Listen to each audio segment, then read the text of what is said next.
This is iFIBER 1 News. Here are today's top stories. Attendance at this year's Grant County Fair was on par with last year. Drivers in Ephrata can expect delays next week as a restriping project gets underway on a section of SR 28. Ephrata's Cloudview Farm is holding their annual Fall Fest on Saturday, October 7th. Quincy and Othello will square off Friday night in our Game of the Week. From the iFIBER 1 newsroom, this is iFIBER 1 News, and it starts now. Attendance at this year's Grant County Fair was on par with last year. The Grant County Fairgrounds gave its annual presentation to Grant County Commissioners on Tuesday. Fair Director Mickey Webb says about 52,000 people went through the turnstiles into the fair this year, and ticket sales totaled to around $130,000. Looking ahead to 2018 and beyond, Webb says he wants to see attendance top off at about 90,000 people during the week of the fair. I think it's possible. It won't happen in 1 year. It may take a few years, and we'll have to work with programming to draw people in, and that's what we'll be working on over the next few months. Ideas that are in the works to bump up fair attendance include operating the fair through Sunday. I'm Madison Meyer with iFIBER 1 News. This segment is brought to you by... Life can get messy sometimes. Luckily, our active spray technology knows how to handle these everyday moments. By recirculating a concentrated blend of water and detergent, clothes are sprayed evenly for thorough saturation, so there's no need to pre-treat and every load comes out clean, no matter what the day may bring. Active spray technology from Whirlpool, now available at more furniture in Ephrata. Drivers in Ephrata can expect delays next week as a restriping project gets underway on a section of SR 28.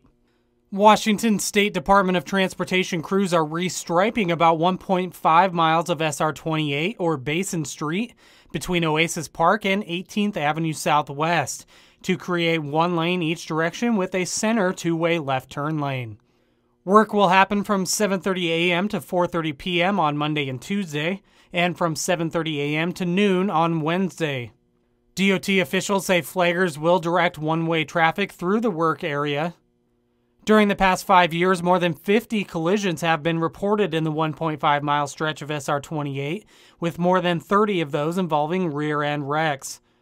According to the DOT, extending the center turn lane is designed to reduce those collisions and provide a refuge area for vehicles waiting to turn.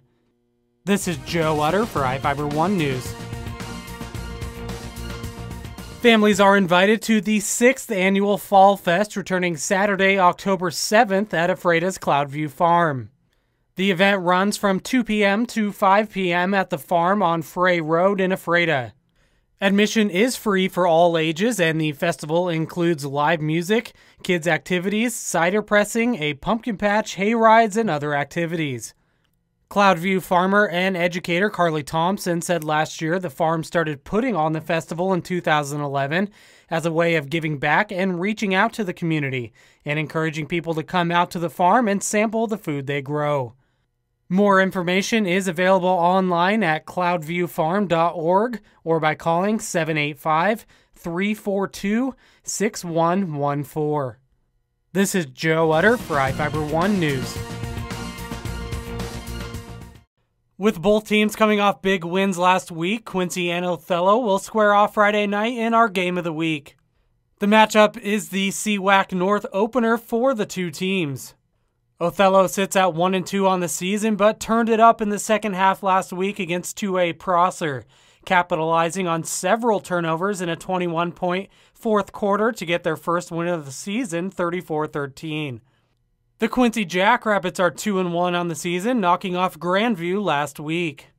After their offense struggled in a loss to Toppenish, Quincy led 35-12 at halftime against Grandview and easily won 49-28, highlighted by a 90-yard kickoff return for a touchdown by Ben Williams.